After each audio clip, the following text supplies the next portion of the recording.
სოფელ თხილნარი ბათუმის სამარშრუტო ხაზის მძღოლებმა დღეს გამაფრთხილებელი აქცია გამართეს. მძღოლები ქალაქ ბათუმის მერის იმ გადაწყვეტილებას აპროტესტებენ, რომლის თანახმადაც ჭავჭავაძის ქუჩაზე მოძრაობა ეკრძალებათ. აქციის მონაწილეთა განცხადებით მარშრუტის შეცვლის გამო ისინი მგზავრებს დაკარგავენ. დაზარალდება სოფლის მოსახლეობაც. მძღოლები აპროტესტებენ იმასაც, რომ ხელვაჩაურიდან ქალაქის მიმართულებით რამდენიმე სამარშრუტო ხაზზე იგივე მარშრუტი შენარჩუნდა.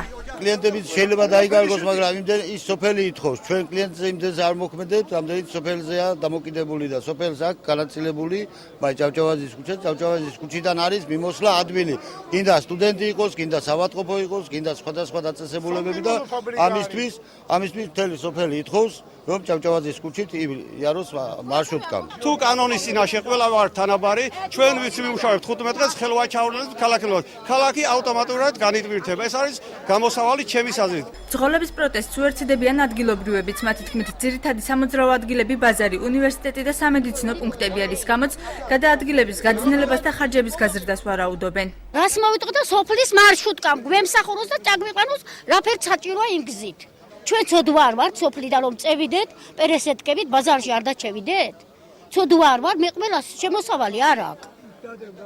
შემოსავალი არა, რამდენი წევიღო, რაცხა ჭვირთი რომ წევიდე ბაზარში პირდაპირ.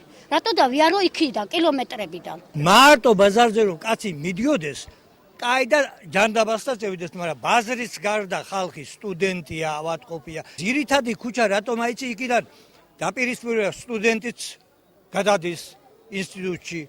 ხო და რამითი პერესადგა უნდა გააკეთოს. ქალაქის მერიაში აცხადებენ, რომ გზების განტვირთვისა და შიდასაგზაო რეგულაციის კონტროლის მიზნით გარეუბნებიდან სხვა ქალაქებიდან, რაიონებიდან შემოსულ სატრანსპორტო საშუალებებს ცენტრალურ ქუჩებზე მოძრაობა ეკრძალება, თუმცა მოსახლეობის პრეტენზიებიდან გამომდინარე საკითხი გადაიხედება. კონსულტაციების პერიოდში კი მძღოლებს ძველი ხაზით მოძრაობის უფლება ეძლევათ. ჭავჭავაძის ქუჩაზე მოხდა გადატვირთული არის მოძრაობა. ამიდან გამომდინარე იქნა მიღებულია 2013 წლის 30 აპრილის განკარგულება, რომლის მიხედვითაც განსაზღვრული იქნა თითოეული აჭარის ავტონომიური რესპუბლიკის მუნიციპალიტეტი და ასევე რეგიონებიდან შემომავალი მემორიამ სამი ტიპის კატეგორიის მარშრუტები. მოხდება კონსულტაციების გავლა ისევ და შეიძლება რაღაც ცვლილების შეტანა მოხდეს. ხელვაჩაურის სამარშრუტო ხაზებთან დაკავშირებით მერიაში აცხადებენ, რომ ის უკვე ქალაქის ტერიტორიას ეკუთვნის. პრობლემის მოუგვარებლობის შემთხვევაში მძღოლები ხიდის გადაკეტვითა და მასშტაბური აქციებით იმუქრებიან.